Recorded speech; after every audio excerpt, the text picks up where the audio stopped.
करती हूँ विमला यादव 70 चैनल में। और छठी माता का बहुत ही प्यारा गीत आप सबके बीच में।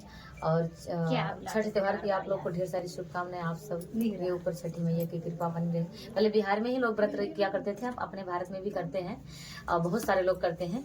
तो आइए छठी माई के चरणों में गीत फिर से रखते हुए कि छठी मैया चलेली गावनवा, मम्मी काऊ दे भूदान, मम्मी काऊ दे भूदान।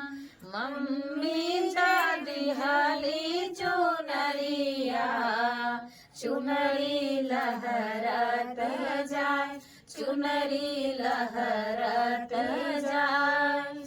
छठी मैया चलेली गावनवा, बाबा काऊ दे बदान, बाबा काऊ दे बदान। बाबा दे धेनु गैया, गैया बोलत जाए, गैया बोलत जाए।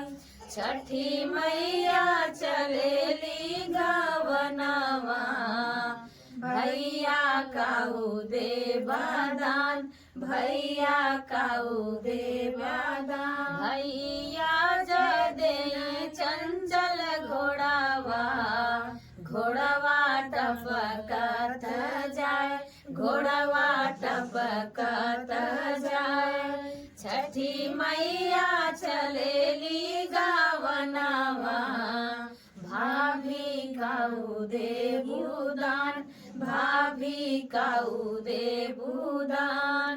भाभी जदेली गोईछा दनवा, उहो गड़े चारी कोन, उहे गड़े चारी कोन। बोली छठी मैया की जय।